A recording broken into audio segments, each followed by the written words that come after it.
It is time to feel the power of Q. He is the Q man. Right here before the big holidays start, we don't care about quiet, we care about Quist. And he is Ben Quist. He was tearing it up last week. If you thought that was something, that was just a warm up. So here he is, Ben Quist. Wow, thanks, Jack. Appreciate that intro. Great to be back here again, 2 weeks in a row. Yes, we're on a roll. We got to keep it going, man. This week, my wife was in the background, kind of like just doing some stuff in the house, and she was listening to the show, and she's like, "You get too spazzy on the show. You just need to take it down a notch." No way. I can't help myself. Did you explain that when your head explodes, the ratings go up, and that Bulldog loves that? Yeah, right. Yes. And tell Gretchen, don't worry about it. If you think you're bad, I work with Bulldogs, so that's true. That's very true. Yeah. And then you had Kent Woobin poking me with my least favorite thing, any type of powdered greens or vegetables or any of that kind of stuff. He knows that gets my goat. He has that question probably on purpose. Yes. No. But here, this is the pre-holiday. This is the last weekend before the holiday season kicks in. In fact, today is the 22nd of November, and it's the first Friday festive eve in Cedarburg. They have 5 Fridays leading up to Christmas. So, I mean, it's starting. Today, it's pretty much on from here on out. Yep. You've seen commercials everywhere. We're in pre-holiday mode, and I'm sure you've seen a bunch of that. And I'd like to talk about the holidays with you, Ben, on a couple different rankings. Now, first of all, we're right before Thanksgiving. So Thanksgiving's right around the corner. Are you a cook? Do you go somewhere, or do you have a tradition that you go to? We for the last probably decade or so have been hosting Thanksgiving for our family. So the only traditions I really have in Thanksgiving is the one time a year where I eat pie, and I also make pies from scratch. So I make the crusts from scratch, everything from scratch. Wait a minute. What do you make? What do you make the crust out of? Well, I mean, it's made out of like flour, butter, and like sugar, right? I mean, or like I don't actually think crust has sugar, but anyways, it's a lot of butter and a lot of flour. Okay. So yeah, we kind of go the usual route, with that. So that is one of the Quist household traditions, is that everybody eats pie. Okay. What do you make? What kind of pie? Do you have a specialty that everybody looks forward to every year? Is apple pie. I make a very nice latticed crust. It gets golden brown, and they're very beautiful. That's my favorite. It's also probably my specialty. And of course, there has to be pumpkin. And then some of my family members like pecan, which I think is disgusting, but they like that. Pecan is basically pecans in like a glaze of like corn syrupy sugar mush. It's just it's got to be one of the worst. That's it. Of course, everybody loves it, but you. So, do you pecan pie? Do you make one? Oh, you're slowing down on me there. Oh, you're back. Do you make one for? Okay. Yeah. Same. What was your question, Jack? Hiccup there. Do you make pecan pie? Do you make pecan pie even though it disgusts you, or does someone else have? Yes. Yeah, I make it for family members who like the pecan pie. Yes, we do. We do allow them. Wow. All right. Nice. All right. So Thanksgiving's coming. It's a big meal. It's like the holiday that's most connected to eating, right? It is. It's got to be. So I'd like you to rank on a scale of 1 to 10, with 1 being the least healthy and 10 being like outstandingly healthy. So for different parts of the meal, for example, hors d'oeuvres, there's usually some kind of like a veggie relish tray or something like that. Yep. What do you say about that? What do you give that? I mean, Thanksgiving, there's actually some of the sides and some of the fixins and don't jump ahead. I've got some of that stuff is not that bad, So you're talking about like a relish tray of some sort? Is that what you're... Yeah, like with like celery and carrots, and sometimes you see radish and they put like radishes and stuff in it. Yeah. I'm in favor of that. Yeah, I would say, I mean, if I was going to rate that on a 1 to 10, that's probably the healthier side of things. If 10 was extremely healthy, that's probably right up there in the 7, 8 range, 9 maybe even. Okay. okay, in my family, not me now, and you're a sardine eater, so you might like this, but I remember all the time my parents would have herring there with Oh, really? crackers. Yeah, are you, what I what would you rate herring? Is that, I mean, people might say, oh, it's fish, so it's good for you, blah blah blah, and you might You go, know, no. that's one of the ones I am not that familiar with herring. I'd have to look into that a little bit and see. You know, I always look at fish and I look how contaminated is it. So how many chemicals, you know, and pollutants does the fish have in its body? You know, and then whether the fish has a high omega-3 content or not. You know, so I'm not familiar with herring, but that's kind of a weird Thanksgiving choice. Who has herring for A Thanksgiving? lot of Jack's family does. yeah, my parents were, it was big on them, and like there's different kinds. There's like, there's herring in just like a vinegar kind of thing like I would call it like a brine, for lack of a better Oh, okay. word. And Sure. then there's also, which is disgusting enough to me, but even more so would be, there's some in cream. It's like comes in a cream jar, so I'm sure that's less healthy, but either Yeah. way, it's not my thing. All right. Well, definitely the vinegar would be the healthier out of those two choices Yes. for the brining agent. Whatever. We're in Wisconsin, so what about cheese and sausage? Well, you know my thoughts on cheese. You know, it is my favorite food. Meaning It that is. I think didn't know that. I think it's delicious. I love cheese. I think it's a phenomenally tasty, wonderful thing. What's your favorite cheese? I'm a big fan of like cheese charcuterie boards, like cheese boards. You know, like I really don't care much for dessert, but you know, that would be like my dessert. You know, so if I'm Okay. ever going nuts, you know, I'm having a charcuterie board with some cheeses on there.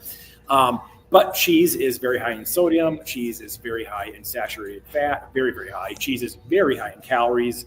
You know, so it has a lot of different, you know, things where hard cheeses. I mean, that's one of, again, just like oil, it's one of the higher calorie items out there. I believe oil is actually the highest. Cheese is a close second. You know, so you know, if you're looking for a trim waistline, that'd probably be one of your worst choices. Although it's almost throughout all of our foods in America, cheese is almost added in every meal type. You know, it's like you can't get away from it. Right. There's other people that feel dairy has some other bad things, Yeah. but I think even the things I just listed, that's bad enough. You know, that it should be limited as far as how much you have of it. So on a scale of 1 to 10, which is worse, cheese or sausage, do you think? Oh God, that's a tough one. You're really throwing hardballs at me now. I am. mean, that's a tough one. I would almost put those two in an equivalent category, with the possibility of the sausage being slightly more dangerous. I mean, you got the sausages. I mean, you take a meat and then you highly process the meat. You shoot a bunch of chemicals in there. Whoever that new health czar, he's not even going to allow us to have sausage anymore. Apparently, I don't know. But, so, I don't know. I'm surprised. I'm surprised Donald's not calling you Ben. Right? Yes. Yeah. You don't want me as the health czar. You'd all be in big trouble. All right. So but sausage is another one of my favorite foods. Like if I'm going to go off the rails, like, you know, sausage is phenomenal. It's super tasty. It's just that it's not something that should be eaten on a regular basis. right. So the holidays, you know.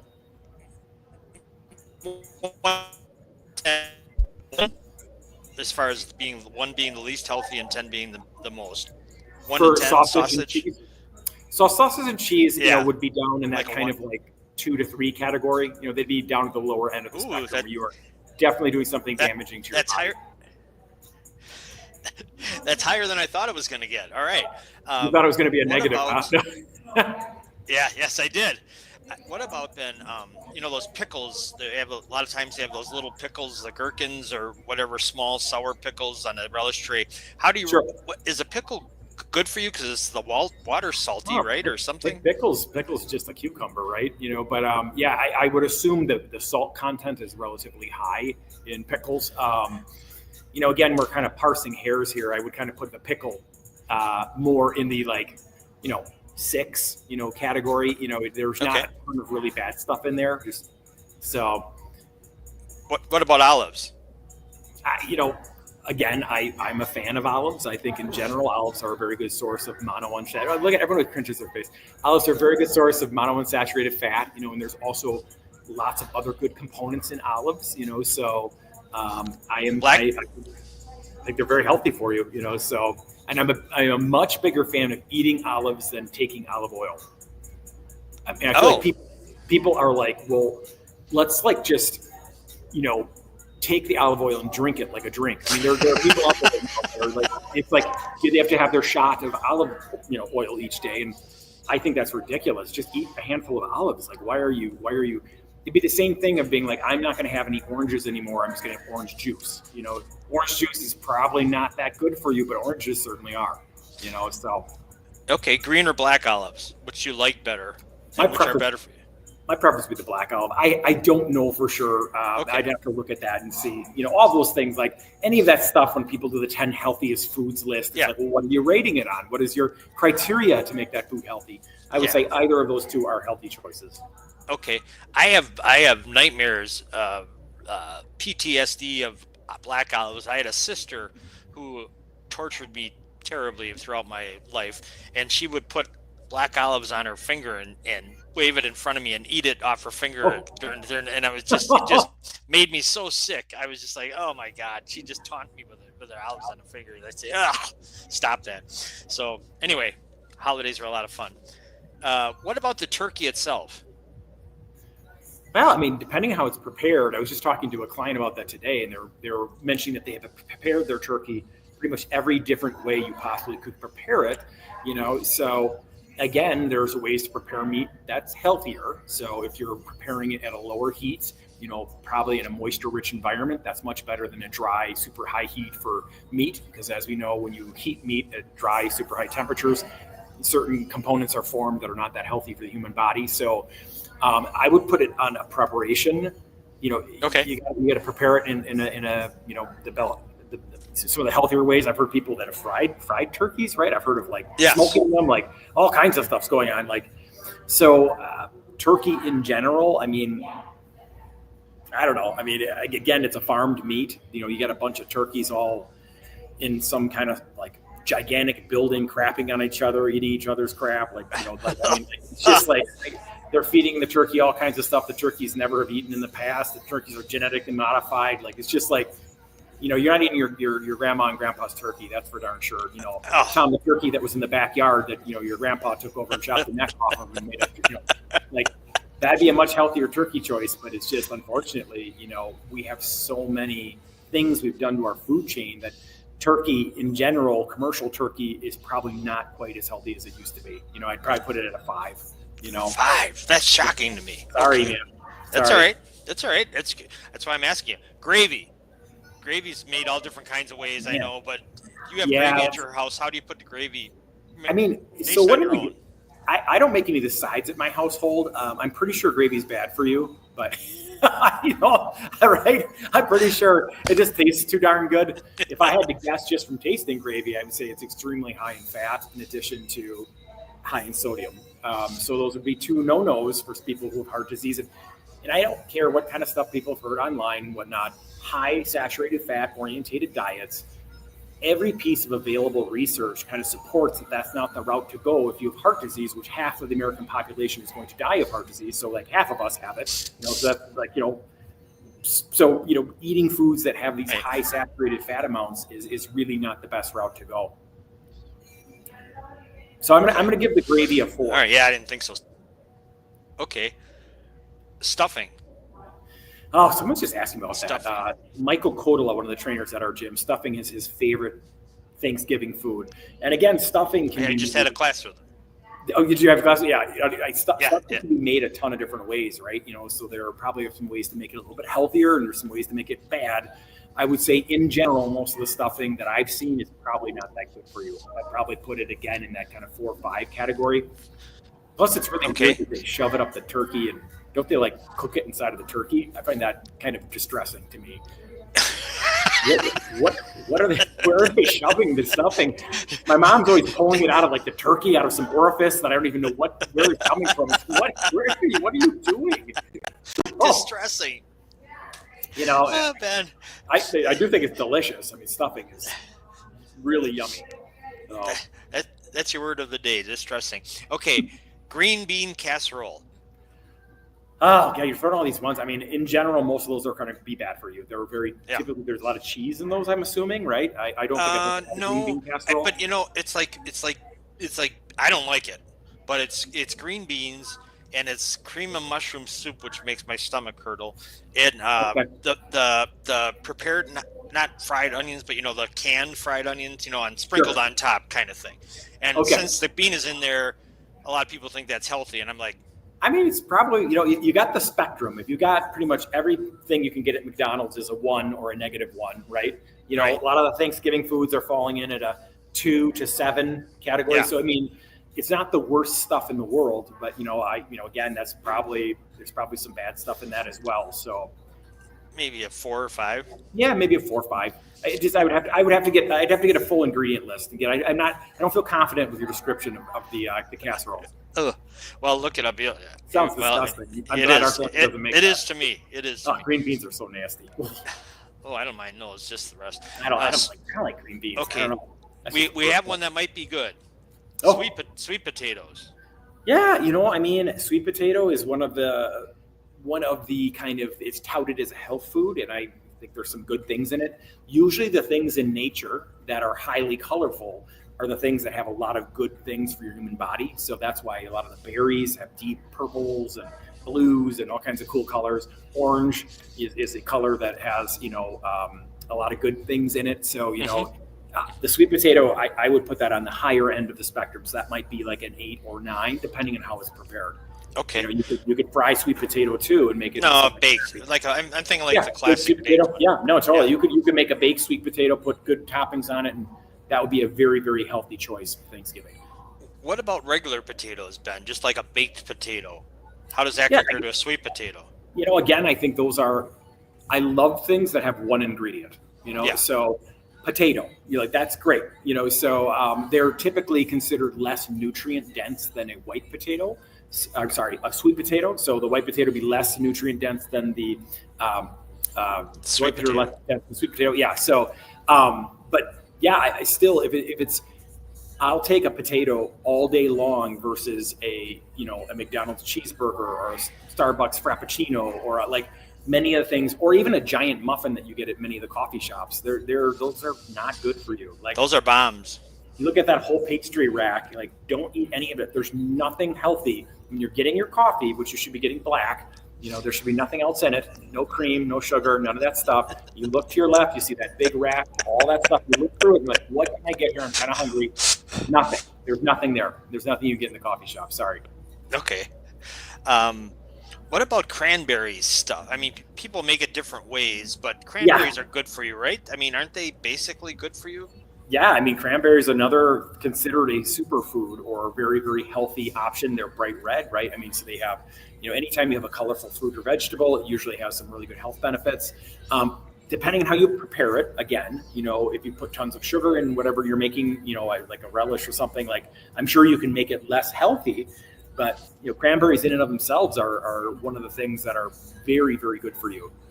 So that's why Thanksgiving, although it's about, stuffing yourself to the point of bursting and then falling asleep at the couch, right? Right. There's some good, somewhat healthy choices in the meal selection. Yeah, there are. Like crescent rolls, which you've already talked about. Crescent rolls. Yeah. You love those. Any kind of bakery. You've touched the bakery before. I'm good with that. So how do you rank the pies that you make, Ben? I know pecan pie is don't forget that one. Yeah, pecan pie, I was actually shocked at how bad the ingredients were. It was like, wow, this is really bad for you. It's like some pecans encrusted in I don't even know what to call it, like a film of gelatinous, sugary materials. It was just, it was bad. Although there are pecans in it, so that's one bright spot. Apple pie, obviously is mainly the stuffing in that is all apples, that are sliced up. So I'm kind of a fan of that pie. But I do feel like when you're making a pie, you don't need to be looking at, is this healthy or not? None of them are healthy, right? So you just get what is the most enjoyable and you enjoy the pie and don't make it a habit. Pumpkin pie also, I mean, you got the pumpkin puree, you got the sugar, that one's actually not that bad either. In the realm of pies, apple and pumpkin are not the worst ones in the world. Even pecan, is not the worst pie in the world. When you compare it to the other pies that people are eating, like a Boston cream pie, or you go to any of those Cheesecake Factory, or where do you get pies nowadays? I don't even know. I don't know. There's a great restaurant on the south side, like in Bayview, called Honey Pie. Oh, Honey Pie. Have you been there? I've been there one time. That's right. They have the little case with the pies in there. Yeah. And again, if you're going out on a weekend, that's the time to have dessert. The only time I bring up getting annoyed with it is when people are like, I need to have something, or my children do this to me. I need to have where's my treat? Well, you don't get a treat every time. Like, that's not what you should eat. Do you want diabetes? We have this little song. Sorry. This song about diabetes in our household, which it's not making fun of diabetes. It's just simply like the choices people are making. There's a reason why there's an epidemic of obesity, diabetes, and heart disease in our community, and cancer. And a lot of it relates to what we're putting in our mouths and the frequency by which we're putting it in our mouths. There's nothing wrong with having those foods on a limited basis, and that's why Thanksgiving is a great holiday. You're like, hey, let's have these foods, these pies one time a year. You don't need to have pie, once a week or twice a week. It's just, or every single night. Right. The ice cream bowl doesn't have to come out every single night, right? Right. So I've read where no matter what meal you have, if you can take a 15-minute walk even after eating, instead of vegging on the couch, which you normally want to do and just fall asleep, helps your digestion, helps all kinds of things. Is that true? It's 100% true. Yeah, that's actually a strategy with diabetics to attempt to blunt the blood sugar response from the meal. So taking like a half-hour walk after dinner is a wonderful, wonderful concept. I'm a big believer that I even do that myself sometimes. If I do overeat for a dinner, I'll go up and get on the treadmill, and instead of just sitting on the couch, I'll walk and just watch TV walking. Which I think is great. Yeah. You haven't brought up one of the biggies for Thanksgiving, which is alcohol consumption, right? Oh, you didn't bring that one up. Come on. I was gonna say what you would say about alcohol consumption. I was thinking about a question I have for you about it, but you tell me what your take is on it, please. Well, originally when, 10 years ago when I got really into nutrition, and you were reading some of the different stuff on, especially like red wine, it was basically considered like it was good for you. Right. And I firmly believe that the research and my thinking as well has turned towards alcohol as pretty much a poison in any of its forms, so again, it's one of those things where, if it's done every day, it becomes a problem, but if it's done infrequently, it's not as bad for you. But, I definitely think, and I feel like a lot of people are putting that out there, that alcohol is not good for you. It is a poison in any amount or dose. It is a carcinogen. It is, no one wants esophageal cancer. I've seen a couple people die of that, and it is not a pretty thing. Can't swallow. So anyways, that alcohol is definitely on the -1 spectrum. Is there any way to rate alcohol, like you said, red wine versus like having a mixed drink versus beer? Is there anything like that, or is it just the amount of alcohol that's in a beer is 1%, whatever the percentage is? Yeah, there's the percentage of alcohol, but then there's also what you mix it with. So if you take a drink and you're taking like a rum and Coke, you're putting like the rum in Coke, which is also super, super bad for you. So you're like making it twice as bad, so if you're going to have alcohol, like I typically will do, red wine or something where there are less ingredients. Also, and this is another thing which just drives me nuts. And I hope someone cleans this crap up in our country. There are 100 different additives that they can put into your red wine and white wine here in America, where they don't even have to list them on the bottle. And these are all different chemicals they put in, preservatives. They put in their dyes, all kinds of different things. Have you ever noticed, I know you're a gigantic drinker, so no, just kidding. But have you ever had red wine? Have you noticed your teeth are red or have a purplish color, or your lips? That is the coolest dye in that wine. That does not happen with European wines. So the red wines that we have in our family, that we bring in, that my kids are having it, my wife and I, they are European red wines. So we'll bring in, an Italian wine or a French wine, and because they don't allow that stuff over there. And most of my friends call those wines the watery wines because they don't have all the weird things we put into our wine to make it taste better or make it seem more robust. So California Reds are big with that, where they have all kinds of crap in there. I used to be red. I do like a Sauvignon Blanc, like a New Zealand, they call Marlborough. Do they do the same thing with the dyes and stuff? Do you know? I know the white wines that we have here, they put stuff in those too. But, I think if it's a New Zealand wine or it's coming from Australia or, whatever, I just think you're better off buying the stuff from, Europe, or even Argentina or wherever. There's plenty of places you can get wine from that I think are healthier choices. And a lot of the people who were laughing at me when I used to just serve this wine, I'd have friends go, it tastes like water. What is this water wine? And now they're buying that wine because you don't get hungover from it either. Like there's different chemicals in some of the wines we have here some of the chemicals are causing the reaction other than just the alcohol in itself. So, I went to a dinner in the Champagne region at one of the Champagne bottles in France, and they take you around, and I'm claustrophobic, so I didn't like going down all the whatever underground. However, afterwards they had like this magnificent lunch, so it was midday, and they said we will be sampling all different kinds and of our vintages, but don't worry, you won't get it as inebriated, and you won't have this will not affect you tomorrow, so don't worry about that. It's not going to ruin your day, kind of a thing. Yep. And I was like, yeah, right. I'll be darned. It was like I was like, wow, that's all right. But totally, and you start to experience some of those kinds of things, and you're like, wow, why are we not bringing that back here to the United States, or why have we allowed all these things into our food supply? It just cracks me up that the Fruit Loops they send to Europe, they manufacture differently than the Fruit Loops that they poison our kids with here. They're both bad. They're both totally poisonous. But the ones that go to Europe are less poisonous because they won't allow a bunch of the stuff that we put in our food, because it is hormone disruptors. It's all kinds of, bad things they're putting in there. So bad. All right. What I'm shocked, Ben, that with all the labeling, I mean, I've done advertising marketing for food, and food labels laws have become much more stringent about how you have to put these things in.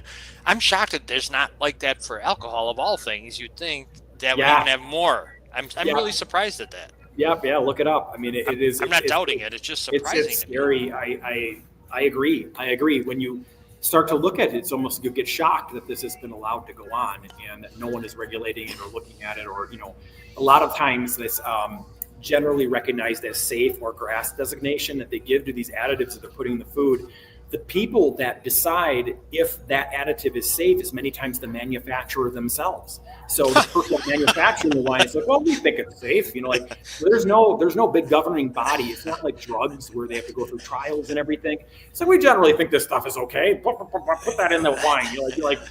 So it lasts longer or whatever. They're putting the crap in there for. And there's no one at the wheel. There's no one watching. So that's how we have to watch, and that's why I continue to advocate. If anybody wanted the food supply clean, if we wanted to clean up our food supply here in the United States, if we wanted to get rid of fast food, all we have to do is all stop eating it for 1 month. Every restaurant will go out of business that serves that kind of crap. And then support your local businesses that are trying to provide healthier food choices, because many times I watch those places open and then I watch them very sadly close because you know what? It's really hard to do a restaurant where your food spoils really quick because you're not putting preservatives in it. And you're like, so I don't know. We have the solution. We can vote with our pocketbooks anytime we want to. So some of the stuff that's happening to us as Americans, it's happening because we're allowing it to. Did you freeze on me? Yeah. You froze. One of us is freezing. No, I see my thing is bad. My Are you back? Connection for some reason. You're back. I can see you. Sorry about that. Yeah, I am. Okay. Okay. Good. Out and out. I don't know how you feel about that. Is a local alternative that I know Eric, who started it, and he grew up in cooking. He grew up at his dad. They actually had a greasy spoon here in town called Rich's. It was for a long time. But then he went away to cooking school. He brought all this knowledge back, and I remember we were doing a photo shoot with him once, and someone said, "When are you going to get burgers?" And he goes, "We will never have burgers and fries on this menu." He said, "We have some things that aren't great, but on the relative, between the wraps and everything else, everything's, and it seems to be working for them. I mean, and it's not like they're going to become a chain across the country or anything, but certainly just based on that's a very popular restaurant. Yeah. My kids always like going there too. And he's got a good mix of some things that mac and cheese, which, your 4-year-old will eat, but then there's some things you can get as an adult where they're not that bad, so I would agree with that. Okay. One last holiday question for you. Got it. Where do you rank Thanksgiving, I mean, as far as healthy, like then there's pretty around the corner there's Christmas, and then there's New Year's, which is a whole nother thing, and then Easter, and there, like I think of Easter and Halloween, with candies being a mainstay for both of them.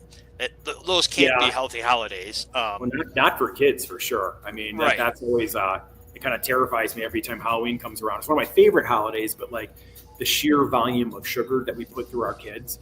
And there are multiple different studies that associate the amount of sugar a person has in their childhood and their risk of diabetes later in life. I mean, it is definitely closely connected,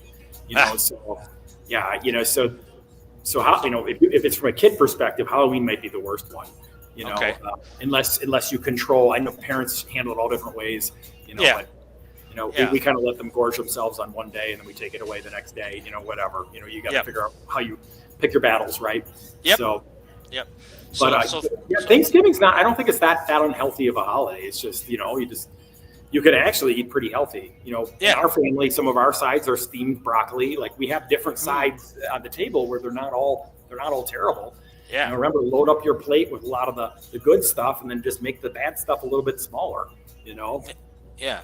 So I love I'm lucky. I love broccoli. A lot of people don't like it. But I just like, man, it's so good. But everybody likes different things. That's one way I'm lucky. That's one way I'm lucky. You like the cruciferous vegetables. That's a good one. Yes. All right. Anything else that you wanted to hit on or next week? No, not really. We got the Turkey Day boot camp coming up at Forum Fitness Grafton next week, so that'll be kind of fun. We also have some really good Black Friday specials. So if anybody's interested in joining our gym, coming on that Friday, there are definitely some significant discounts that day that we do just this one day of the year. So please stop on by. We'll be open all day, and come on in, get rolling. People line up for that It's like a Black Friday where we have some doorbusters. Doorbusters where they're gone when they're gone. Right? Yep, we do a half off on memberships, all kinds of we only sell a certain amount of them, so people come in and which is smart. That's what I would do. We'll be. Margo and I are on a team. I think this is like our 4th or 5th year in a row that we're participating in it. So it's fun, and it's great to get out of the house and away from the relatives and stuff before you're with them for the next day. Get a good workout in before you move on to the phase. You do too. It's not just fun and games. I mean, the only thing we've never won the team. One time I've been on the team that won it, but mostly we're in competition for the costumes. So that works. Victory. Yeah. All right, cool. Well, Ben, we won't see you, but next Friday maybe we can do one if you're available. Totally. I'm around. I'm all week, so we'll set something up. Have a wonderful Thanksgiving.